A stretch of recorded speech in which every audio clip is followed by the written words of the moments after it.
Hi guys, Shandy Finnessy here. I'm going to do a recap of Miss Universe 2021 that just took place. Yes, I am coming to you from my bathroom because my children are on a mad hunt to try to find me, and my husband has them upstairs. So hopefully they don't find me and I'm able to get this review in. I'm going to try to keep it short and simple too. So sorry that there's literally a toilet in the background, but when you have 3 little ones under the age of 5, this is what you gotta do. Okay, so I'm gonna give you a quick rundown of my thoughts of the pageant and then just a bit of like pros and cons, and then let me know if you agree, disagree, like what your thoughts are on the whole pageant this last year. So first of all, it was held in, I hope I'm saying it right, Eilat, Israel. Eilat, I think it's called. I love that. I love that it's somewhere beautiful, exotic. But there's been a few years where it's been held in Las Vegas, and I just feel like it loses a bit of that like class and world-like experience. My year in 2004, so for those of you who don't know, I was Miss USA in 2004, competed at Miss Universe in Quito, Ecuador. And it was just incredible. I don't know if I ever would have had a chance to otherwise have gone to Quito, Ecuador before. And we did some excursions from Quito, saw the Galapagos Islands and things like that. And it was just such an exciting, unique experience. And I just felt kind of bad for girls who were coming to Vegas because although I do like the restaurants in Vegas and the shows, there's not a lot else you can do. So I love that they got this incredible experience to see such a beautiful country and so much rich history. When they did the package shoots and they got to see so much, it was just incredible. I was just in love with that. So great job on that. Speaking of where it was held, the stage, loved it. It was a grand stage. It was huge. It had awesome lighting. I wasn't the biggest fan of the packet of people that were in the middle of the stage. The stage kind of looped around. There were some people in the middle, and some of them were holding flags up and were in every single shot. So I wasn't the biggest fan of that. And especially like after the girl was chosen and she won and she does like her victory lap and everyone had their cell phones out, like holding it up, trying to get a shot of her. I would prefer if the audience stayed in the background. Okay. So the opening number, and I'm going to try to go through this kind of quickly because like I said, chances of kids running in here pretty high. The opening number, so the singer came out with all these backup dancers and I was like, oh my gosh, these are the contestants. They're amazing at dancing. No, those were the backup dancers for the singer. And I just felt like that went on a little too long. I was like, okay, where are the contestants? Like, get the contestants out here. What's going on? So I wanted to see the contestants more so than the dancers. I did love that we got to see all the girls' national costumes in the opening number. They did like a flashback to when they competed for that. I feel like Miss USA pageant, I wish they would have done that as well, because this year every girl had to wear a state costume, which is super cool and different. And I wish they would have shown a piece of that during the televised show. And I also really loved at USA, and I'm sorry that I'm talking about USA a lot, but I loved that all the girls had the same outfits on when they came out. I love when everyone's wearing the same thing so that I can truly judge the girl and not look at the outfit. And they were all a little different. Like some girls at Miss Universe had these like long arm cape things that I wasn't a big fan of. So I wish that they were all the same. And then I have a question for you guys. Steve Harvey, the host. What did you think? So I know a lot of people thought that he was being just kind of crass. I do think that like he kind of messed up the teleprompter a bit here and there, which like as a pro at his level, I was kind of surprised by. I didn't mind his humor. I thought his humor was kind of funny. It was a little bad choice in the beginning, I thought, when he was like, well, 4-hour drive, take a helicopter. It was like, ooh, like, no, like not everyone can take a helicopter. And I understand the joke he was trying to make. I didn't think he did that bad of a job, but I just personally really miss the days of like my year. It was Billy Bush and Nancy O'Dell, and they kept it classy, fun, light. And like in years past, they had Daisy Fuentes, who's like a huge pageant fan. So I would love people who keep it classy, keep it about the girls, not about themselves. And just keep it light and fun. I kind of miss those days a little bit. So I do wish that maybe in future years that comes back. Okay, so quickly moving on. Top 16 are chosen. And they have a little chat with Steve. So I was surprised that every single contestant spoke English in the top 16. Did anyone catch this? Years past, they have an interpreter who comes out and helps the young women speak. I was just really surprised that every single girl spoke English fabulously. That kind of, I just was surprised. That's all. Leave it there. So while I did love a couple of these girls' bodies,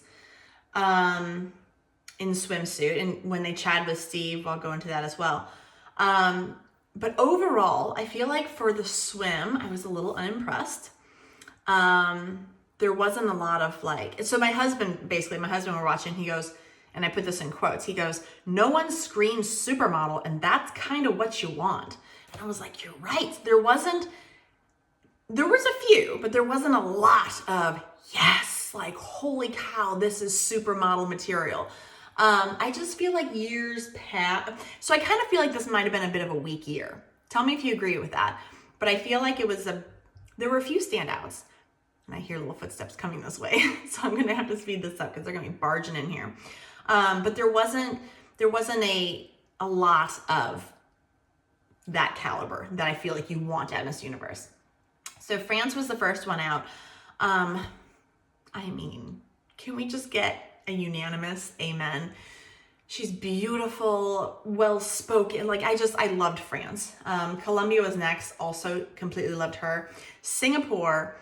So I liked Singapore. I feel like she had a very model-esque-ness to her. Now, if you look at each individual part, you break it all down, it was doesn't really do anything for me. But as a whole, I kind of dug her look a little bit. Panama, which by the way, a lot of these, when they were coming out speaking to Steve Harvey, my husband was watching with me because I have officially made him into a pageant man. And he would be like, "Oh, she's American. Oh, she's American. Oh, there's another American," as though they're not actually from their country. And I was like, what? No. And Panama was like, I felt like she was trying a little too hard, and it came across very Miss America-y when she was pushing a platform kind of statement. And then come to find out, she is an American girl. She, I think, represented one of the Midwest states at Teen USA, I believe it was.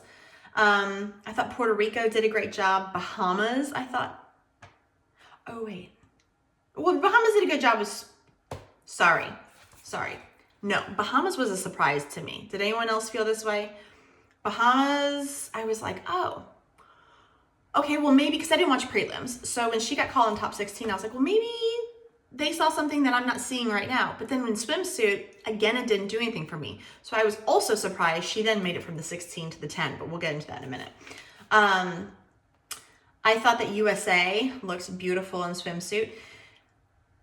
I feel like she was at a major disadvantage, Elle Smith, because imagine having just won your national competition, and now you're on a plane to Israel and you're competing in Miss Universe. She didn't get a chance to go, okay, so I liked my dress, but I feel like I want a bit of this done to it. I'd love to do it in this color. She didn't get to pick out anything. Stuff was literally already there for whoever was going to be Miss USA. Here, choose one of these.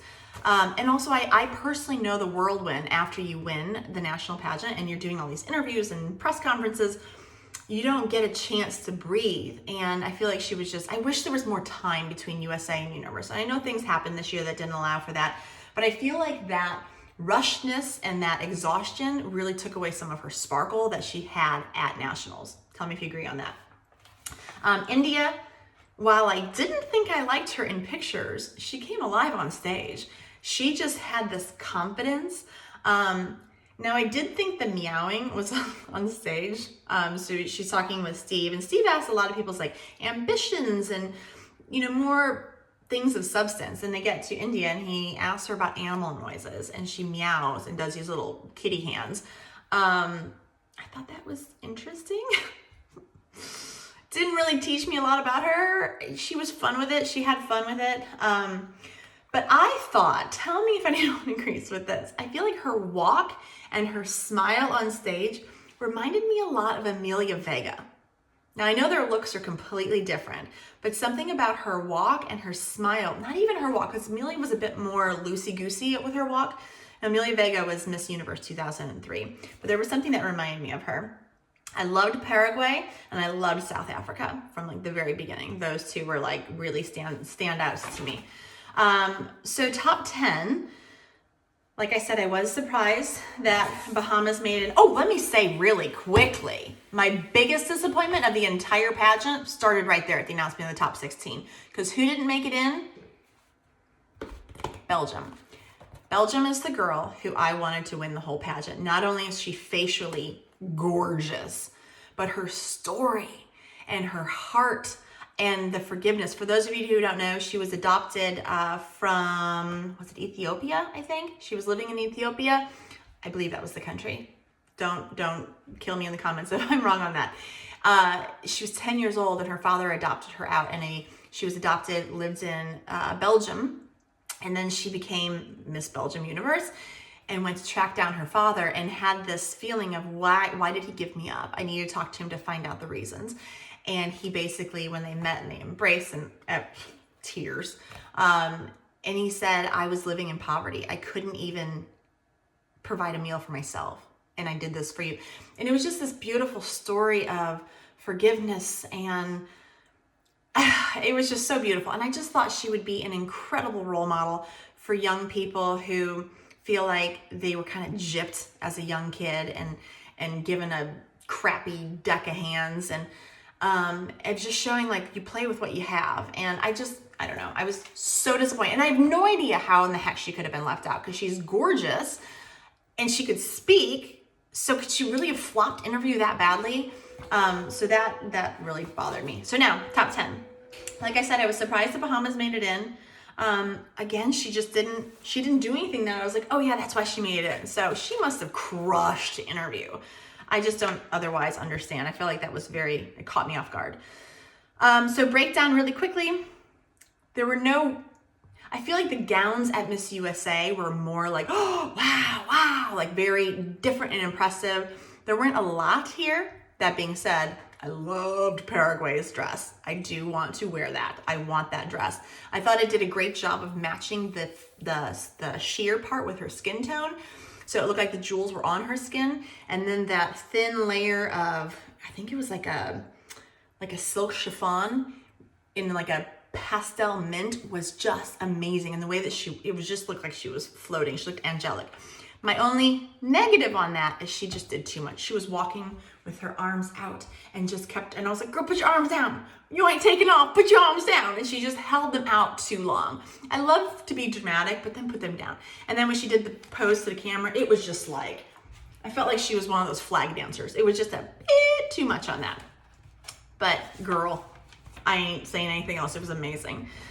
Puerto Rico did this very bizarre shoulder roll when she was walking. Even my husband noticed it. This shoulder roll like this when she's walking. Any supermodel, for the most part, this stays steady. This does the moving down here. You want your body down here and your hips and your abs and all of this, and show the legs. When you're doing this and this, it might feel like you're being really slinky, but my eye is going everywhere but here. When you're walking, this is where you want the face, everyone looking at your face. That's where you want the eyesight to go.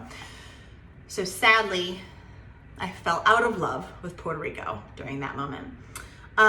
USA, girl, I love you. You're amazing.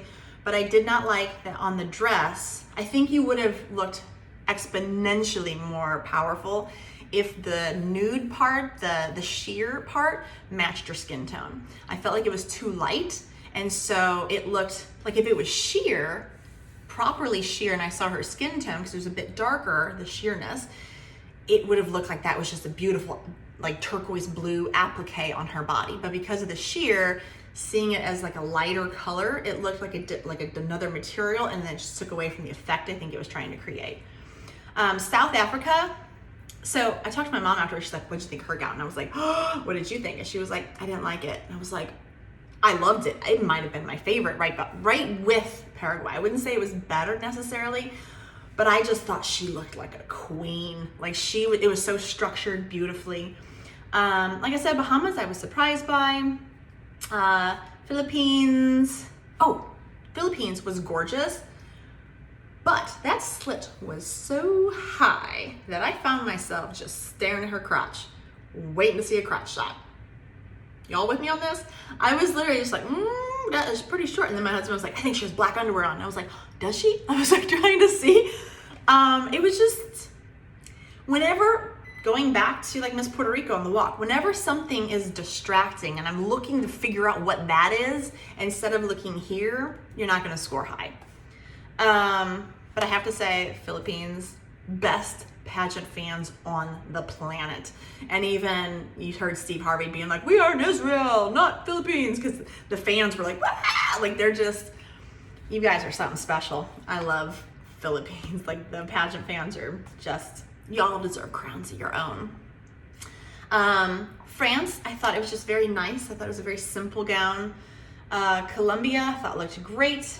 Aruba, again, she had a very high slit, and I was like looking for a crotch shot. So now some of the gowns, I said Paraguay, loved it. India, I really, really loved her gown. It was just beautiful and classic. South Africa, as I mentioned, Colombia. So France, loved her, but I didn't love the dress of France. It was a very simple gown, but I feel like it didn't fit like a glove. When she'd walk, you'd see a little bit of like the bunching of the material. So I just wanted it to fit a bit different. But still, that shouldn't have held her out of the top 5, people. You can change a dress after she wins. So that was, I was angry at that when they called the top 5. And I did love the top 5 selection, but you gotta put France in. Guys, why are you leaving her out? That was a shocker. I mean, top 5 question, nothing really like wowed me. Everyone was fairly generic. Nothing was like, oh, that was incredible.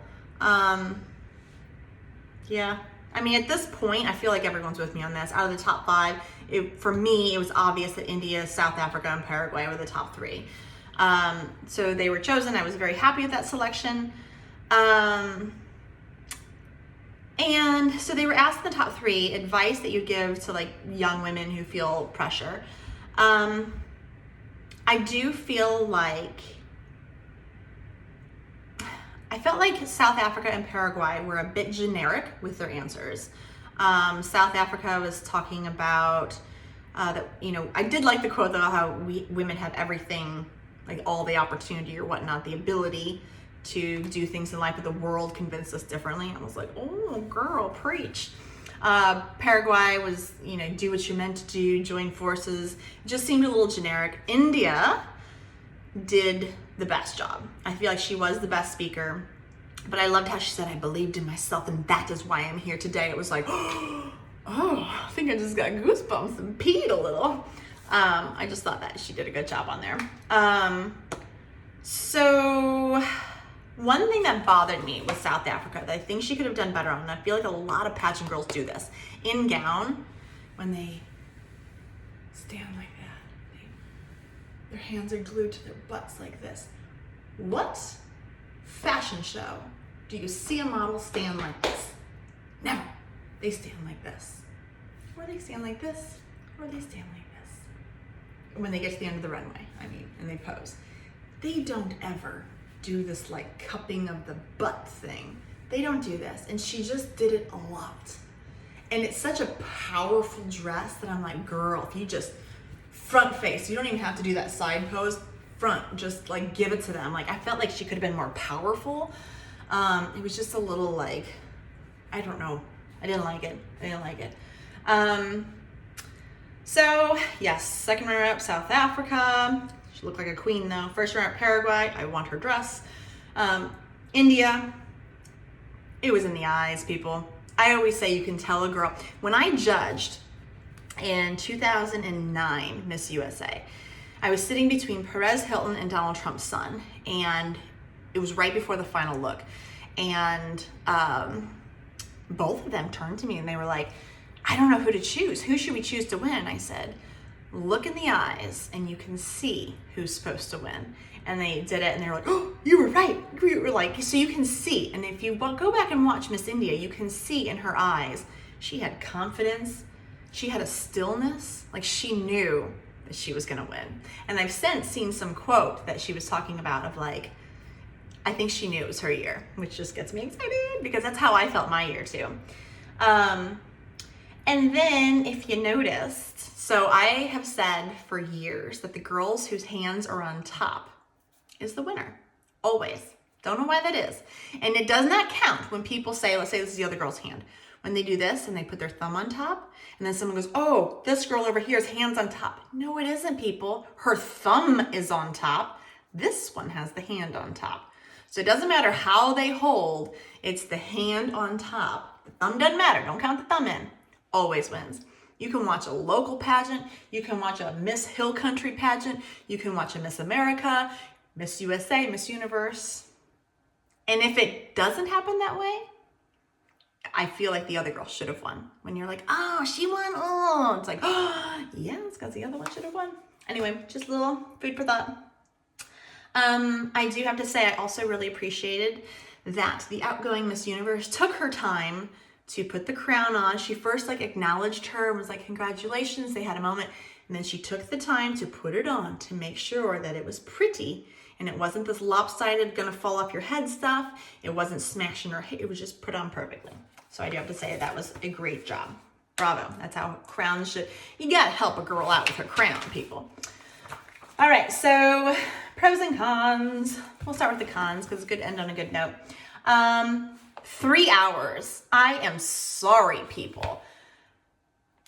I hardly have time in a day to go pee. Like I have got 3 little kids. I've got a giant farm to take care of. I have got things to do. I run a company. I do not have time to sit down for 3 hours. Thank goodness I pre-recorded it, got my kids bathed and into bed, and then fast forward through all the junk. We don't need all that filler. Miss USA was 2 hours. We've seen how you can do it in 2 hours and make it very effective. Show me the girls. You don't need to take an hour to announce the top 16. I could do it in 16 minutes, and that's with a lot of suspense. So that was just way too long. Way too long. I also not a fan of the all-female panel. I have never been a fan of the all-female panel. Perhaps that's the reason that Miss Belgium was left out of the top 16. I don't know, but I do not like an all-female panel.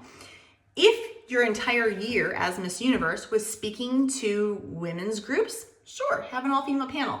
But you are a spokesperson for many different people. You will encounter many different people. Men, women, gay, straight, every different race, religion.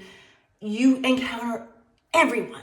So you need a panel that's representative, in my opinion, of who you're going to be talking with and who you're going to try to appeal to. So just get some diversity, I think. Biggest con, 2 of the biggest cons that I have. 1, no Belgium in the top 16, and 2, no France in the top 10. Disappointment. I mean, how? How does that happen? You know how that could possibly happen?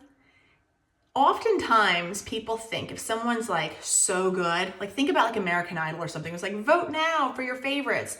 If you're oh, that Betty Sue, she's so amazing that she's definitely gonna make it through. So I'll give my votes to these people.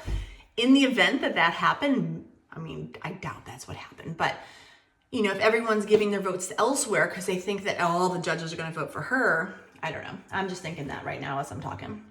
Okay, so the good stuff. Loved where it was held. Eilat, Israel. Beautiful place. Gorgeous stage. I loved that with the top 10 announcement, they did their little stories, their package shoots. I just really like to hear a bit more about the girl, the background. They didn't do that at Miss USA this year, and that was a bit disappointing. And then my husband really liked, and I guess I did too. I didn't really notice it so much in Miss USA, but he had a problem with how choppy the camera was, and you couldn't get the girls a vibe when walking, and it was much more stagnant in swimsuit and gown at Miss Universe. So you really got to see her presentation. So, and I do agree with him on that. So overall, good pageant. Like Miss USA's pageant was a bit better. Sorry if I hurt anyone's feelings on that. You know, at the end of the day, though, we got an incredible title holder. I think Miss India is absolutely stunning. The last time that India, it's a little fun fact, last time that India won Miss Universe, the girl who just won Miss Universe was born that year. So here she was born the year that India represented Miss Universe, and now here she is, 21 years later, I think it is. Is that how long it's been? Was it in 2000? I think it was. And now she's wearing the crown herself. So I think that's kind of a fun fact. She's stunning. I think that this is not the end of her with this pageant. I think we're gonna see her a lot. I think she's definitely going to become a movie star. She's just so gorgeous. So anyway, let me know what you guys think. And I do hear little feet coming in now, so I'm gonna let you guys go. But let me know what you think, and thanks for watching, bye.